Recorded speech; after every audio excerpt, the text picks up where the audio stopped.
राधा गांव के जमींदार की इकलौती बेटी। माधव उस जमींदार के यहाँ माली का काम करने वाला सरवन का बेटा। बचपन से साथ खेले कूदे और देखते देखते जवानी की दहलीज में कदम रख चुके थे। उनकी वो बचपन की गाढ़ी दोस्ती कब राधा के मन में प्रेम में बदल गई पता ही नहीं चला। माधव के मन में भी राधा के प्रति एक अलग भाव था, पर माधव को अपनी औकात और राधा की हैसियत का अंदाजा था। साथ ही साथ जमींदार जी और माँ जी के अपनेपन और विश्वास को वो ठेस नहीं पहुंचाना चाहता था। जमींदार जी का सारा कारोबार उसकी ही देखभाल में चलता था। जमींदार का पूरा भरोसा था उस पर। बहुत एहसान थे दोनों के माधव पर, बिल्कुल अपनों की तरह मानते थे उसे। इसलिए वो राधा की भावनाओं को समझकर भी अनजान बनने की कोशिश करता रहता और ना चाहते हुए भी अपने जज्बातों पर पत्थर रखकर वो राधा से एक दूरी बनाकर रखने लगा। राधा का उसको नजरअंदाज करना बहुत तकलीफ दे रहा था और एक दिन वो हवेली के पीछे बने माधव के घर पहुंच गई। सरवन बगीचे में था और माधव घर पर अकेला। राधा को अचानक अपने कमरे में देख माधव सकपका गया। उसे कुछ समझ नहीं आ रहा था। उसे ये डर खाए जा रहा था कि किसी ने देख लिया तो क्या होगा, पर राधा तो जैसे कुछ तय करके आई थी। उसने आते ही दरवाजे को अंदर से बंद कर लिया और माधव के हाथों को अपने हाथों में लेकर माधव की आंखों में अपनी दर्द से भरी आंखें डालकर बोली, मैं तुम्हारे बिना नहीं रह सकती माधव।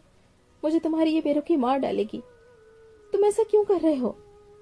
मैं जानती हूँ तुम्हें मुझसे प्यार है। ये अनजान बनने का नाटक मत करो। मुझे तुम्हारे साथ रहना है। प्लीज मुझे यहाँ से ले चलो, कहीं दूर, जहां हमारे सिवा कोई ना हो। प्लीज। राधा ने माधव के हाथों को अपने हाथों में लेकर कहा। उसकी आवाज में एक डर भरा प्यार साफ साफ दिख रहा था। नहीं राधा, ये कभी नहीं हो सकता। तुम ठहरी हमारे माई बाप जमींदार जी की बेटी और मैं, बचपन की बात कुछ और थी, पर अब तुम्हारा इस तरह यहाँ आना ठीक नहीं है। हम दोस्त थे, दोस्त हैं और दोस्त रहेंगे, पर जो तुम सोच रही हो ये नामुमकिन है। माधव ने समझाते हुए राधा से कहा, मैं और कुछ नहीं जानती, सिर्फ इतना जानती हूँ कि मैं तुम्हें प्यार करती हूँ। मेरे रोम रोम में तुम बसते हो माधव। मैं तुम्हारी राधा, तुम मेरे श्याम। अगर तुमने मुझे नहीं अपनाया तो मैं अपनी जान दे दूंगी। राधा के आंसू पलकों को छोड़ बह चले। होश में आओ राधा, ये क्या बोल रही हो? समझने की कोशिश करो। माधव ने राधा के कंधे पर हाथ रख उसे समझाते हुए कहा, मैं कुछ और समझना नहीं चाहती। जितना समझना था समझ चुकी। बस एक बार मेरे सर पर हाथ रखकर कह दो कि तुम मुझसे प्यार नहीं करते। मैं भी वापस चली जाऊंगी, हमेशा हमेशा के लिए तुमसे दूर। फिर कभी तुम्हें परेशान नहीं करूंगी, अपनी सूरत तक नहीं दिखाऊंगी। राधा ने माधव की आंखों में झांकते हुए उसका हाथ अपने सर पर रखते हुए कहा। माधव के चेहरे पर असमंजस के भाव थे। वो कुछ समझ नहीं पा रहा था कि क्या जवाब दे राधा को। खाओ कसम माधव कि तुम मुझे नहीं चाहते। बोलो ना, कुछ तो बोलो। राधा की नजरों में विनती और सवाल दोनों ही थे। माधव उसकी नजरों का सामना नहीं कर पा रहा था। उसके दिमाग पर दिल की भावनाएं हावी हो चुकी थी। उसने धीरे से कहा, हाँ, मैं भी तुम्हें प्यार करता हूं, पर इस रिश्ते का कोई भविष्य नहीं। ओह माधव, मैं जानती थी कि तुम भी मुझे प्यार करते हो। प्लीज चलो, कहीं दूर चले जाएं और अपनी एक छोटी सी दुनिया बसाएं, जहां तुम्हारे मेरे सिवा कोई ना हो, सिर्फ प्यार ही प्यार हो, बस। राधा खुश होते हुए माधव से बोली, नहीं राधा, ये गलत है। तुम जज्बातों में आकर भूल करने की सोच रही हो। सोचो, तुम्हारे इस कदम से तुम्हारे माँ बाबूजी पर क्या गुजरेगी। माँ ने 9 माह तुम्हें अपनी कोख में पाला है। बाबूजी ने बड़े ही दुलार से तुम्हें पाल पोस कर बड़ा किया, काबिल बनाया। तुमने जो चाहा तुम्हें ला कर दिया। न जाने कितने अरमान होंगे उनके। क्या क्या सपने संजो रखे होंगे तुम्हारी माँ ने तुम्हारे लिए। अपने बाबूजी का गुरूर हो तुम, माँ की ममता हो। कुछ सालों के बने इस रिश्ते के लिए क्या बरसों पुराने बंधन को तोड़ देना उचित है? माँ बाप के गर्भ से तने हुए सर को शर्मिंदगी के बोझ से झुका देना सही है? समाज में सरेआम उनकी मान मर्यादा को मिट्टी में मिलाना ठीक है? ताउम्र उन दोनों को समाज के ताने सुनने को छोड़ देना जायज है? अगर हम अपने खुशी और स्वार्थ के लिए कहीं भाग चलते हैं तो क्या हमारे माँ बाप शर्म को लेकर जिंदा रह पाएंगे? जरा सोच कर देखो राधा।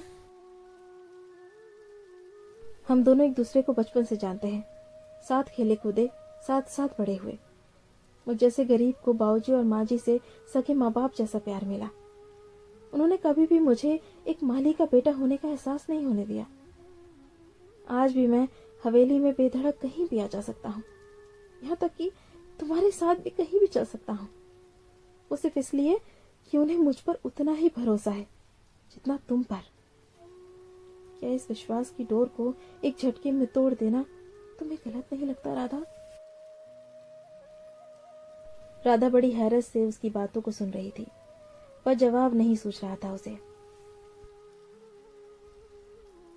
और हमारा प्यार माधव, क्या उसकी कोई कीमत नहीं? क्या हमारी खुशियों का कोई मोल नहीं? राधा ने सवाल किया। राधा, इस जहां में ऐसी अनगिनत प्रेम कहानियां हैं जिनका अंत हमेशा खुशनुमा रहा हो ऐसा जरूरी नहीं। कुछ तो बहुत ही दुखद मोड़ पर आकर अपना दम तोड़ बैठी, और कुछ आज भी उसी खूबसूरती के साथ जिंदा है। भले ही उसके प्रेम पक्षी एक दूसरे से कभी मिल न पाए, फिर भी उन दोनों का प्रेम उनकी धड़कनों में धड़कता है। वो दूर रहकर भी एक दूसरे के पास होते हैं हमेशा।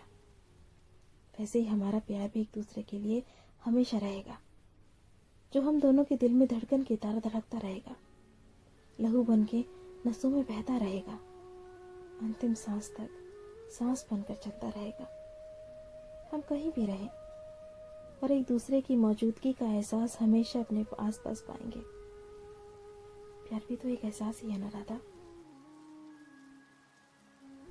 और वैसे भी राधा कृष्ण का प्रेम भी तो अधूरा ही था, पर आज भी प्रेम को परिभाषित करने के लिए उन दोनों के प्रेम से बेहतर कोई उदाहरण हो ही नहीं सकता। और तुमने ही तो कहा है कि तुम मेरी राधा और मैं तुम्हारा श्याम, तो उनके जैसा ही प्यार अपना भी तो होना चाहिए ना? माधव ने बड़े प्यार से राधा की नजरों में झांकते हुए कहा। राधा किंग कर्तव्य विमूढ़ सी माधव के चेहरे को देखती रह गई। उसकी नजरों में प्यार के साथ साथ माधव के लिए अगाध श्रद्धा उमड़ आई थी। उसने झुककर माधव के पैर छू लिए। उसकी इस हरकत से माधव हड़बड़ा के पीछे हट गया। अरे, ये क्या कर रही हो? राधा की बांह पकड़ उसको उठाते हुए माधव बोला। माधव, मैं ये तो जानती थी कि तुम बहुत ही शरीफ और संस्कारी हो, पर आज तुम्हारी बातों ने तुम्हारी इज्जत मेरे दिल में और बढ़ा दी। तुम सच में बहुत ही महान हो माधव। मैं खुशकिस्मत हूं कि मुझे तुमसे प्यार हुआ। तुम सच कह रहे हो, प्यार एक एहसास ही तो है जो हमेशा साथ रहता है, भले ही हम एक दूसरे से दूर हों। अपने माँ बाप को दुखी करके हम कैसे खुश रह सकते हैं? मुझे माफ करना माधव, मैं जज्बातों के भंडार में उलझ के स्वार्थी हो गई थी। मुझे अपनी खुशी के अलावा कुछ दिख ही नहीं रहा था, पर तुमने मुझे सच्चाई का आईना दिखाकर जिंदगी भर के अपराध बोध से बचा लिया। हर बार की तरह आज भी एक आखिरी एहसान और कर दो माधव, फिर मैं चली जाऊंगी तुमसे दूर, हमेशा हमेशा के लिए। तुम कह के तो देखो राधा, इसमें एहसान कैसा और कहाँ जाने की बात कर रही हो तुम? आगे की पढ़ाई के लिए बाबूजी मुझे अमेरिका भेजना चाहते हैं, पर तुमसे दूर जाने के डर से मैंने मना कर दिया था। पर अब मैं जाना चाहती हूँ, क्योंकि मुझे डर है कि अगर मैं यहाँ रही तो तुम्हें देख अपने आप को शायद रोक ना पाऊं। इसलिए मेरा चले जाना ही बेहतर है। और वैसे भी वहां मैं अकेली कहाँ होंगी? तुम्हारे प्यार का एहसास तो साथ रहेगा ना हमेशा। राधा ने डबडबाई आंखों से माधव से कहा। नहीं राधा, तुम क्यों जाओगी? मैं ही चला जाता हूँ। मैंने तो पहले ही जाने का फैसला ले लिया था। सोचा है कि शहर जाकर कुछ काम कर लूंगा। कुछ पैसे जमा करके अपने बापू को भी बुला लूंगा। उनका और कौन है मेरे सिवा। तुम्हारी यादों के सहारे सारा जीवन कट जाएगा। बस मेरे होठों पे इतनी ही दुआ होगी कि तुम जहां भी रहो खुश रहो। बस इतना ही अरमान है मेरा। तुम कहीं नहीं जाओगे माधव। बाबूजी को तुम्हारी जरूरत है। वैसे भी उनकी उम्र हुआ आई है। उनके कारोबार को देखने के लिए कोई तो अपना चाहिए। तुमसे बेहतर और भरोसेमंद कौन हो सकता है? बाबूजी भी तुम्हें अपने सगों से ज्यादा मानते हैं। मेरी बात मान लो और यहीं रहो प्लीज। मुझे भी बाबूजी की चिंता नहीं रहेगी, क्योंकि यहाँ उनके साथ माधव होगा, मेरा माधव।